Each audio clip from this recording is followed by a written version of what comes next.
Assalamualaikum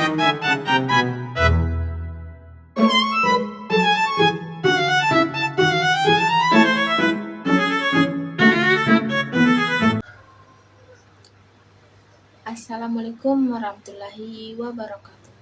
Selamat pagi adik-adik. Bagaimana kabar kalian? Semoga kabar kalian sehat dan semangat belajar untuk hari ini. Nah, sebelum kita mulai, izinkan kakak memperkenalkan diri. Perkenalkan, nama kakak Afrina, bisa dipanggil Rina. Dan mulai hari ini kakak akan mendampingi kalian belajar mata pelajaran sosiologi. Kakak berharap kita bisa belajar dan saling menyenangkan dan saling menghargai sesama teman kita. Nah, baik adik-adik, sebelum kakak memulai mata pelajaran hari ini, ada satu pertanyaan sederhana yang kakak ingin lemparkan pada kalian. Tolong dijawab ya. Baik, pernahkah kalian merasa senang karena seseorang menyapa kalian dulu? Atau pernahkah kalian merasa nyaman karena ada teman yang menemani saat kita sedih? Nah, rasa nyaman, senang, dan terhubung itulah yang disebut sebagai hasil dari hubungan sosial. Dan hari ini kakak akan belajar lebih dalam tentang apa itu hubungan sosial dan mengapa ia penting dan bagaimana ia terjadi di dalam kehidupan sehari-hari kita. Nah, adik-adik, coba bayangkan sejenak dari pagi tadi kalian bangun tidur hingga duduk di bangku ini berapa kali kalian berinteraksi dengan orang lain. Mungkin kalian menyapa ibu atau ayah kalian di rumah, atau mungkin kalian mengobrol dengan teman-teman di jalan, atau mungkin kalian berpamitan dengan adik-adik kalian, dan atau mungkin kalian tersenyum kepada tukang parkir. Nah, atau sekedar memberi pesan WhatsApp ke teman-teman kalian. Semuanya adalah bentuk hubungan sosial. Tanpa kalian sadari, setiap hari kita hidup dalam jaringan interaksi yang terus-menerus bergerak. Baik, Aristoteles, seorang filsuf besar dari Yunani, pernah berkata bahwa manusia adalah zoon pollution atau makhluk sosial.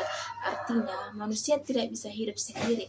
Kita selalu membutuhkan orang lain untuk bertahan hidup, untuk berkembang, dan merasa bahagia. Bahkan untuk memahami diri kita masing-masing atau diri kita sendiri. Nah, itulah mengapa mempelajari hubungan sosial sangat penting, karena ia adalah pondasi dari seluruh kehidupan bermasyarakat kita. Baiklah, sebelum kita masuk ke materi inti, kakak ingin menyampaikan tujuan pembelajaran hari ini. Setelah pembelajaran selesai, kakak berharap kalian semua mampu menjelaskan pengertian hubungan sosial secara tepat dan mengidentifikasi cara terjadinya hubungan sosial. Nah, dan membedakan bentuk-bentuk hubungan sosial dan dalam kehidupan sehari-hari. Dan yang terakhir, menganalisis faktor-faktor yang mendorong terjadinya hubungan sosial. Nah, tujuan ini terlihat banyak, tapi kakak yakin kalian sudah mengenal sebagian besar konsep dari kehidupan kalian sendiri.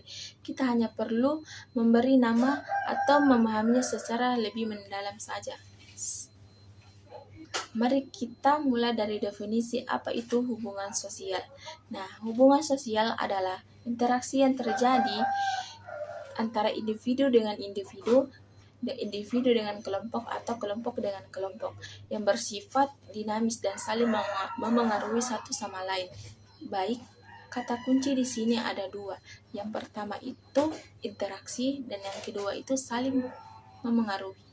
Jika seseorang hanya berbicara sendiri di kamarnya tanpa ada orang lain yang mendengar, itu bukan hubungan sosial. Tapi jika ia berbicara kepada temannya dan temannya merespon, itu adalah hubungan sosial. Jadi, hubungan sosial selalu melibatkan dua pihak atau lebih yang saling berinteraksi. Baik, saya akan menjelaskan tentang syarat terjadinya hubungan sosial. Nah, di mana tidak semua pertemuan dua orang otomatis menjadi hubungan sosial. Ada dua syarat utama yang harus terpenuhi. Yang pertama itu kontak sosial. Syarat pertama adalah kontak sosial. Kontak sosial adalah hubungan antara satu pihak atau pihak yang lain, merupakan awal terjadinya interaksi. Penting untuk dipahami bahwa kontak sosial tidak harus bersifat fisik atau langsung. Kontak bisa terjadi secara langsung atau primer, bertemu muka, bersalaman, berbicara tatap muka. Nah, tidak, atau yang kedua itu tidak langsung atau sekunder, melalui telepon, surat, media sosial, ataupun tulisan teks. Di era digital seperti sekarang, kontak tidak langsung justru menjadi lebih dominan. Kalian bisa berkontak dengan teman yang ada di Sulawesi dari Jawa hanya lewat satu klik di smartphone. Atau luar biasa, bukan? Era digital seperti sekarang, kontak tidak langsung justru menjadi lebih dominan. Kalian bisa berkontak dengan teman yang ada di Sulawesi dari Jawa hanya lewat satu klik di smartphone. Luar biasa kan? Nah, kontak sosial juga bisa dibedakan berdasarkan hasilnya, di mana kontak positif mendorong kerjasama. Contohnya, guru mengajak siswa berdiskusi. Yang kedua itu kontak negatif, di mana mengarah pada konflik. Contohnya, dua orang siswa berdebat dengan emosi. Yang kedua itu komunikasi. Syarat kedua adalah komunikasi. Komunikasi adalah penyampaian dan penerimaan pesan atau informasi antara dua pihak atau lebih sehingga terjadi kesamaan makna. Kontak saja tidak cukup dengan orang bisa saling bertatapan, tapi kalau mereka tidak berkomunikasi, tidak ada pertemuan, maka hubungan sosial tidak secara penuh. Komunikasi mencakup dua, komunikasi verbal melalui kata-kata baik, lisan maupun tulisan. Yang kedua itu komunikasi nonverbal, di mana melalui ekspresi wajah, gerakan tubuh, atau intonasi suara. Bahkan dia pun bisa menjadi bentuk komunikasi. Nah, baik, kakak akan memberikan contoh langsung kepada adik-adik. Coba perhatikan kakak. Sekarang tidak berkata apa-apa tapi mengangkat alis dan tersenyum. Apa yang kalian tangkap? Betul, kalian memahami sesuatu dari ekspresi kakak. Itulah komunikasi nonverbal, singkat tapi penuh makna. Baik, selanjutnya kita akan membahas tentang bentuk-bentuk hubungan sosial. Nah, di mana setelah kita tahu syaratnya, sekarang mari kita kenali bentuk-bentuk hubungan sosial. Secara umum, hubungan sosial dibagi menjadi dua kategori besar. Yang pertama, hubungan sosial asosiatif atau positif. Hubungan sosial asosiatif adalah hubungan yang mengarah pada persatuan, kerjasama, dan integrasi antar individu atau kelompok. Beberapa contoh bentuknya ada kerjasama. Kerjasama adalah usaha bersama antara individu atau kelompok untuk mencapai tujuan yang sama. Contohnya sangat dekat dengan kehidupan kalian. Contohnya kerja kelompok saat ulangan, gotong royong, membersihkan kelas, atau tim sepak bola yang bermain bersama. Baik, yang kedua itu akomodasi. Akomodasi adalah proses penyesuaian diri untuk meredakan pertentangan. Misalnya dua teman yang awalnya beda pendapat, kemudian sepakat untuk mencari jalan tengah. Akomodasi bisa berbentuk kompromi, mediasi, atau toleransi. Yang ketiga itu asimilasi, di mana asimilasi terjadi ketika dua kelompok berbeda budaya berbaur dan menghasilkan budaya baru. Contohnya budaya Betawi yang merupakan hasil asimilasi antara budaya Melayu, Tionghoa, Arab, dan Eropa. Nah, baik adik-adik, yang kedua itu hubungan sosial disosiatif.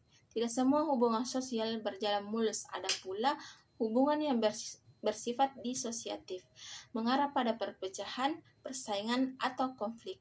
Nah, beberapa contoh berikutnya ada persaingan.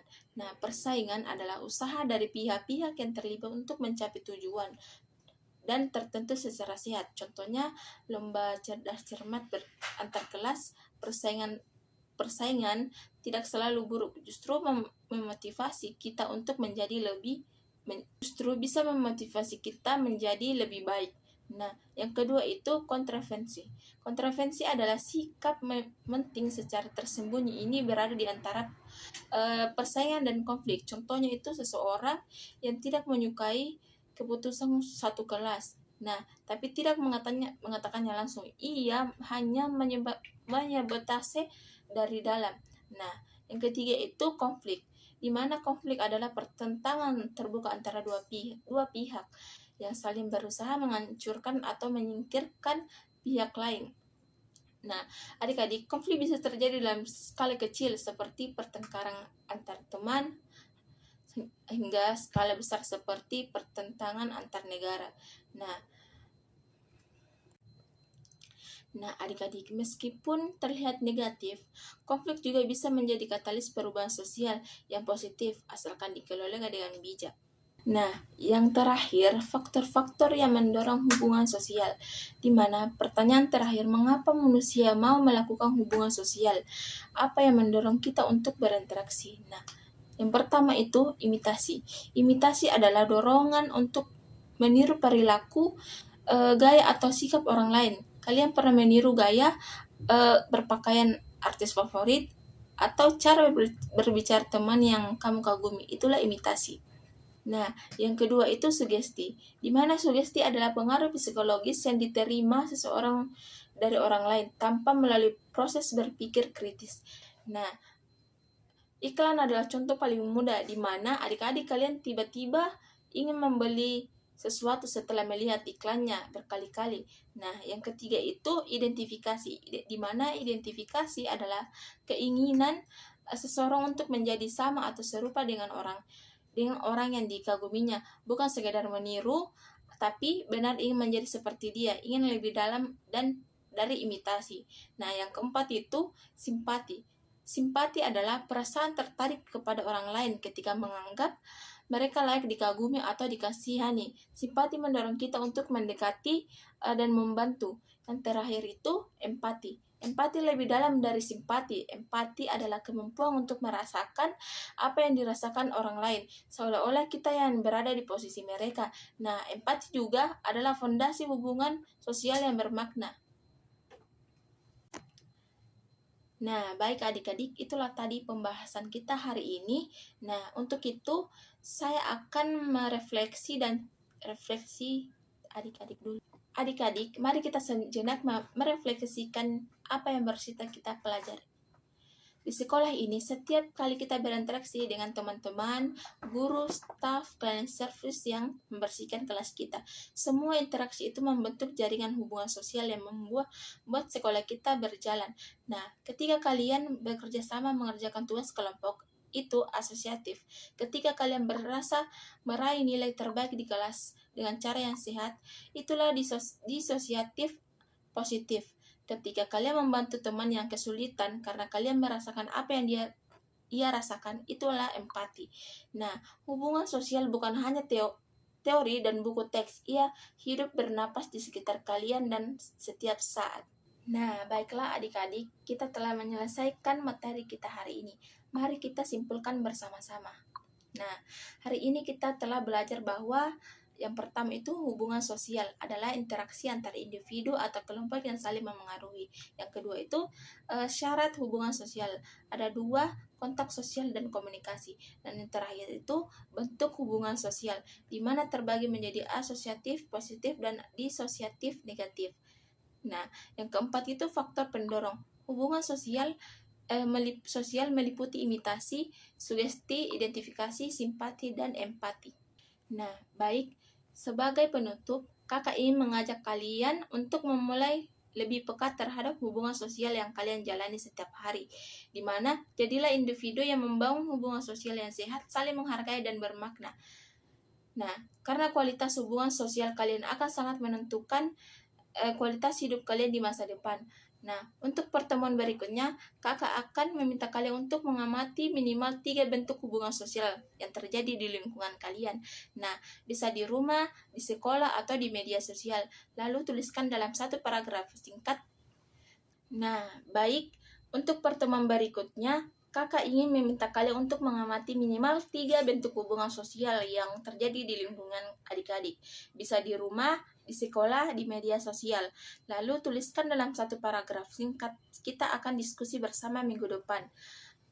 Baik, adik-adik, ada pertanyaan sebelum kita tutup? Baik adik-adik, ada pertanyaan sebelum kita tutup mata pelajaran hari ini. Baiklah, terima kasih atas perhatian adik-adik dan semangat belajar kalian hari ini. Kakak sangat senang bisa belajar bersama kalian. Sampai jumpa di pertemuan berikutnya.